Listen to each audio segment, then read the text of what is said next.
Senegal's President Macky Sall on Monday ended months of tense uncertainty by saying he would not seek a third term next year, clearing the way for open elections in the West African nation, long considered a bastion of democracy in a troubled region.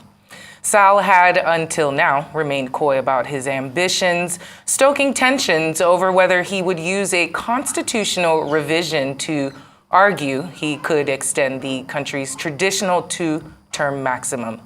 He said, and I quote, "My dear fellow citizens, my decision after long consideration is to not be a candidate in the election on the 25th of February, 2024. He said this in a televised address and went on to say, "Senegal is more than me and is full of capable leaders of the country's development." Sall said he had sought to prioritize his country's progress, in particular at a time of social economic difficulty and uncertainty. Well, we have a research fellow at the Nigerian Institute of International Affairs, Dr. Kettering Ono.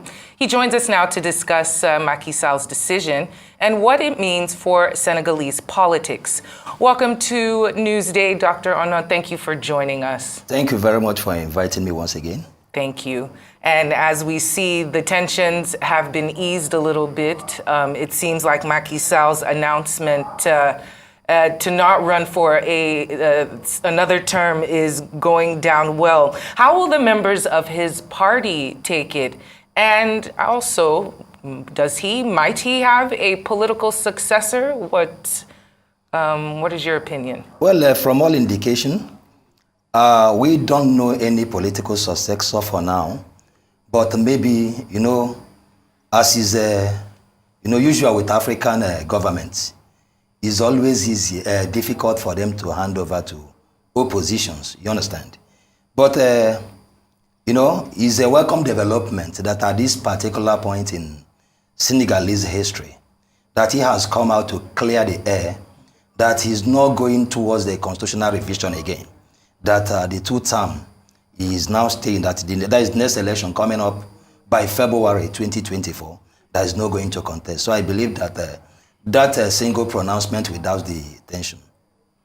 Well, I actually have a couple of questions. I mean, it's good that he has come out to clear the air, but did he have to wait so long? Several people have died. Who is to blame? Who should be held responsible for those deaths? Then why does the issue of third term keep coming up, in African politics? Well, when we talk about this issue of third term, let's go back to 2016.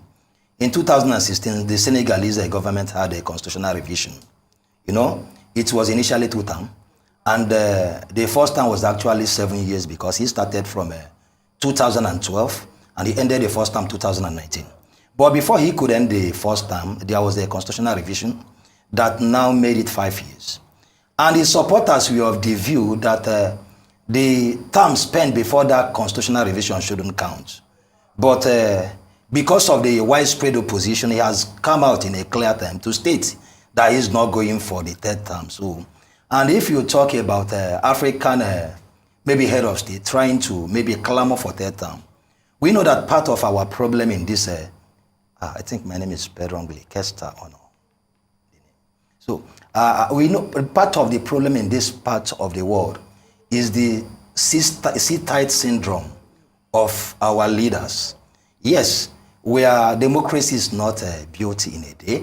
We are moving towards a better democracy. What about the timing of his announcements? Couldn't he have done it earlier when people were on the streets protesting, dying? Well, I think it's as a result of maybe enormous pressure, both from internal and external forces, that has made him to come out and do what he has done now, Because even from the protest, according to government sources, about 16 lives has been lost, while Amnesty International put the lost at about 24, but even the opposition, they are claiming that it's about 30.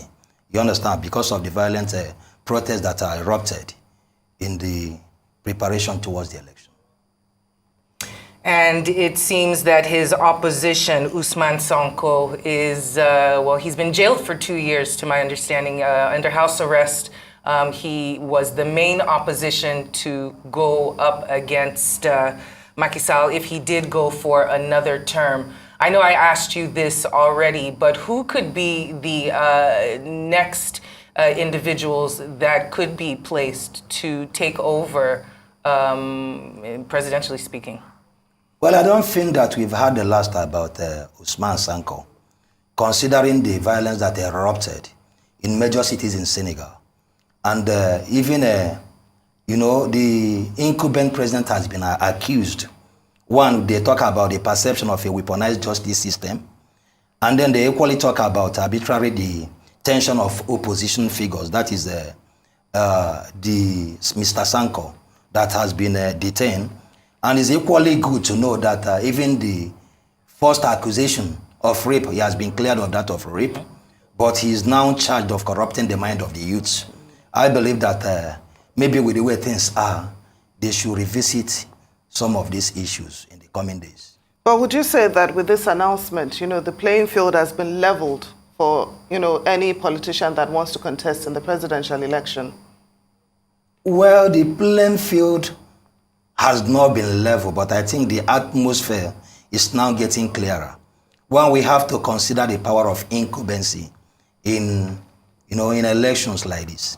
That even if he's not contesting, at least he still has that room, maybe to anoint a candidate, who will cover his track while in office. And with his announcement, we're hoping that the protests will die down. So could you say that the protests were successful in putting enough pressure on Macky Sall to make this announcement? And do you also feel like they will completely stop? Or is this a situation where the cost of living and other issues that are going on in Senegal might start to poke at the sides of the Senegalese, and they might come out into the streets to protest another issue? Thank you very much. I believe that the opposition may even capitalize on this announcement for them to strengthen their cause. Right. Remember that the clashes erupted in Senegal. That's after the opposition figure was jailed, maybe sentenced to 2 years in prison. That was on June 1. So having announced his intention not to go for the third term, I believe that at least the opposition would have, they would be empowered for them to equally, agitate, and press further to make sure that even the violation of human rights and the muzzling of civil liberties, that all those areas that at least they can equally make their mark and make sure that government, at least next election, be free and fair. Now, earlier you talked about the president, giving way to internal and external pressures, to make this announcement. But I know that some people believe it was actually the pro-democracy protests that forced the president, to drop his third-term bid. So I'm wondering if there are lessons, that Nigeria and Nigerians, can learn, especially when we have leaders who usually try to stifle protests with court injunctions. Are there any lessons that we can learn from this? I think there are lessons to learn in every situation, not just about this one in particular. Everything that takes place in Africa and in the world as a whole. Because when we talk about protests, like as we are talking now in Paris is burning. You understand, for some days now, the President Macron has been holding series of meetings with the security forces and all these things. So when we talk about protests, it's not just about Africa. I think it cuts across the entire globe. So we are learning lessons from what is happening outside, and I think they too are learning lessons from us. In the recently concluded election in Sierra Leone, you can see them, at least the losers, we admonish that they should learn lesson from what happened in Nigeria. So learning lesson is not maybe from a particular region. We are learning from each other. In Sierra Leone, they learned how to take it to court, as we have been told so many times here, after issues. What is to become politically for Macky Sall? What is his political future looking like now? At this particular point, we may not begin to talk about his political future, considering the fact that we've not maybe seen his maybe anointed successor or a candidate that maybe he is going to anoint. Then we begin to talk about his political future, maybe when his anointed candidate failed to win the election.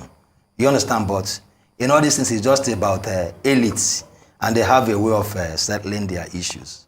Now, finally, while making his announcement, President Macky Sall said he will not run as a candidate, as we've said earlier, but he said that even though the Constitution grants him the right to run, but he will not be running. So will a constitutional review or probably an amendment, help prevent such controversy and unrest going forward?